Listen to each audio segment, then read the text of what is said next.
नमस्कार दोस्तों, जय श्री राम, जय सीताराम, जय जय हनुमान, जय बागेश्वर धाम सरकार। दोस्तों स्वागत है आप सभी का। सच्ची श्रद्धा से कमेंट में जरूर लिखे जय सीताराम, जय बागेश्वर धाम सरकार। बागेश्वर धाम बालाजी की सदैव आप पर अपनी कृपा बनाए रखें। दोस्तों, हिंदू धर्म में शादीशुदा महिलाओं के पांव में अगर वे बिछुआ नहीं हो तो ऐसा माना जाता है कि उनका श्रृंगार अधूरा है। किसी भी सुहागिन महिला के लिए पांव में बिछुआ पहनना बहुत ही जरूरी माना गया है। हिंदू धर्म में ऐसा माना जाता है कि महिलाओं के सारे श्रृंगार बिछुआ और टीके के बीच ही होते हैं, यानी बिछुआ महिलाओं के लिए आखिरी आभूषण होता है। महिलाओं के सिर पर सोने का टीका और पांव में चांदी का बिछुआ इसके पीछे कारण है। कारण यह है कि सूर्य और चंद्र की कृपा पति और पत्नी दोनों पर ही रहे, दोनों का दांपत्य जीवन खुशहाल रहे। लेकिन क्या आप जानते हैं कि बिछुआ पति की गरीबी का कारण भी बन सकता है? इस वीडियो में आपको बताने जा रहे हैं कि शास्त्र इस बारे में क्या कहते हैं। क्या पत्नी के गलत तरीके से बिछुआ पहनने से पति के जीवन पर इतना बड़ा असर पड़ता है? पत्नी के गलत तरीके से बिछुआ पहनने से पति के जीवन, घर परिवार और खुशहाली समृद्धि पर क्या असर पड़ता है? इस वीडियो में इस बात की पूरी जानकारी आपको दूंगा।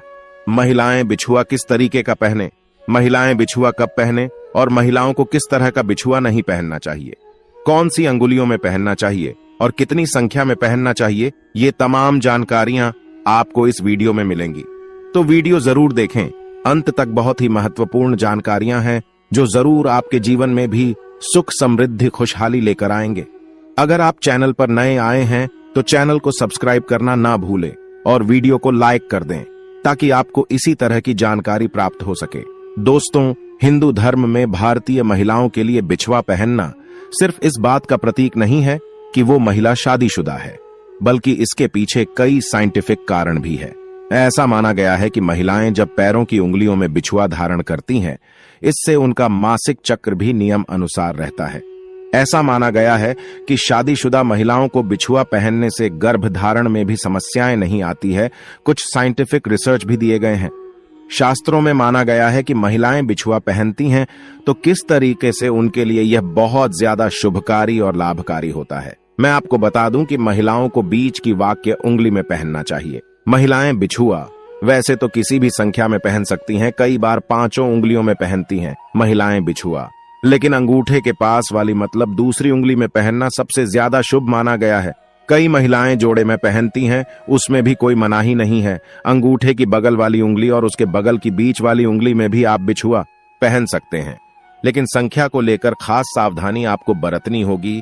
या तो बिछुआ की संख्या 2 पहने या 5। कभी भी 3 बिछुआ एक पैर में नहीं पहनना चाहिए, इसे शुभ नहीं माना गया है। दोस्तों, आपको बता दूं कि कुंवारी लड़कियों को बिछुआ नहीं पहननी चाहिए, शादीशुदा महिलाओं को ही बिछुआ पहननी चाहिए। और अगर आपकी शादी अभी नहीं हुई है, कुंवारी लद ढहाकी है, आप तो कभी भी पैशन में आप बिछुआ न पहने। विवाहित महिलाएं ही बिछुआ पहनती हैं और उसी का शुभ फल मिलता है। कुंवारी लड़कियों को बिछुआ नहीं पहननी चाहिए। दोस्तों, बिछुआ जब पहनते हैं तो कई चीजों का बहुत खास ध्यान रखा जाता है।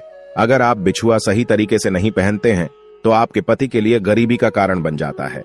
आपके पैरों का बिछुआ पहनने से पहले ध्यान दीजिए कुछ ऐसी बातें जो बहुत जरूरी है। महिलाओं को इस बात का खास ध्यान देना चाहिए कि बिछुआ वो केवल चांदी की ही पहने, भूलकर भी सोने की बिछुआ महिलाएं न पहने। पैरों में सोना नहीं पहनना चाहिए, इससे मां लक्ष्मी नाराज होती है।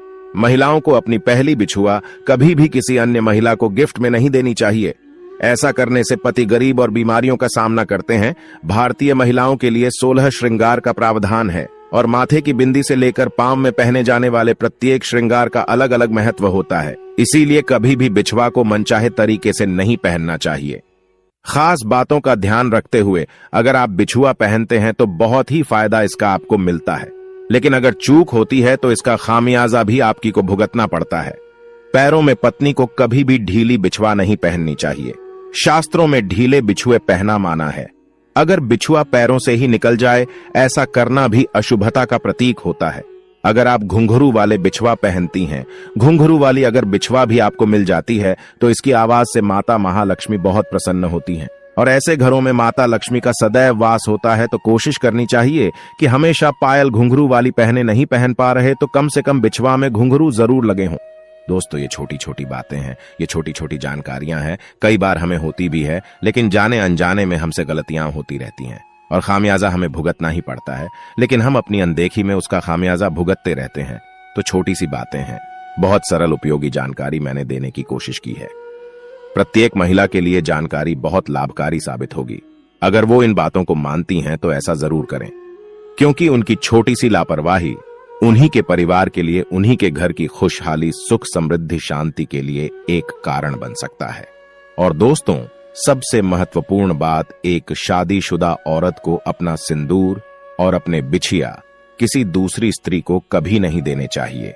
एक शादीशुदा स्त्री की पहचान उसका सिंदूर ही होता है।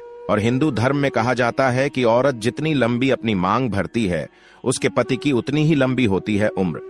इसके अलावा सामुद्रिक शास्त्र में जो 16 श्रृंगार बताए गए हैं, उनमें से सबसे महत्वपूर्ण श्रृंगार सिंदूर ही है, जो न केवल एक स्त्री की गरिमा को दिखाता है, बल्कि उसके पति के सौभाग्य को भी बनाए रखता है।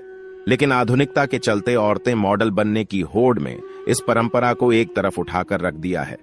अब या तो महिलाएं अपनी मांग में सिंदूर लगाती ही नहीं है, या फिर टेढ़ी मेढ़ी मांग बनाकर उल्टा सीधा सिंदूर भरने लगी है, और इसकी वजह से उनके जीवन में परेशानियां चलती रहती हैं, और फिर वह औरतें अपने भाग्य को और भगवान को दोष देती हैं। लेकिन आज का वीडियो देखने के बाद आप जरूर समझ जाएंगे कि हमारी ही गलतियां हमारे कर्मों का निर्धारण करती हैं और हम पर भारी पड़ती है।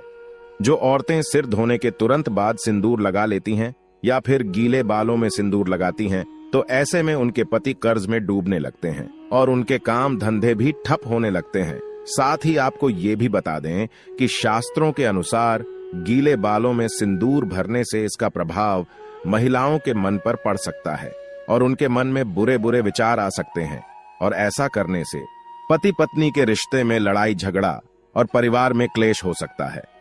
औरतों को हमेशा अपने बाल धोने के बाद सुखाने चाहिए और उसके बाद ही अपनी मांग भरनी चाहिए। सिंदूर लगाते समय महिलाओं को यह ध्यान में रखना चाहिए कि सिंदूर हमेशा नाक की सीध में ही लगाया जाता है। जो औरतें टेढ़ी मेढ़ी मांग निकालकर सिंदूर लगाती हैं, ऐसी औरतों के पति की सफलता में कई रुकावटें आती हैं और उनके कोई भी कार्य सफल नहीं हो पाते। वही जो औरतें अपनी मांग के सिंदूर को अपने बालों से छुपा लेती हैं, तो ऐसी औरतों के पति को समाज में सम्मान नहीं मिलता और समाज में उनकी छवि भी और लोगों के बीच में छुप जाती है। लोग या तो उन्हें पहचानते नहीं हैं, या फिर उनकी एक गलत छवि लोगों की नजरों में बनी रहती है। इसके अलावा शास्त्रों में यह भी कहा कि औरतें अक्सर अपना सिंदूर दूसरी औरतों को लगाने के लिए दे देती हैं, या फिर दूसरों से मांग का सिंदूर अपनी मांग में भर लेती हैं। अगर आप भी उन्हीं औरतें में से हैं जो अपना सिंदूर किसी दूसरी औरत को लगाने के लिए देती हैं, या फिर किसी और का सिंदूर अपनी मांग में लगा लेती है, या किसी और की बिंदी लगा लेती है, तो आपके पति का सौभाग्य आप खुद ही दुर्भाग्य में बदल रही है। कभी भी किसी और की बिंदिया या सिंदूर मांग कर लगाने से हमारे पति के जीवन में भी वही दुख और तकलीफ आने लगती है जो उस स्त्री के जीवन में होते हैं। वीडियो आपको पसंद आया हो तो जरूर लाइक करें, आगे दोस्तों परिवार तक जरूर शेयर करें और कमेंट बॉक्स में जय सीताराम अवश्य लिखें। धन्यवाद।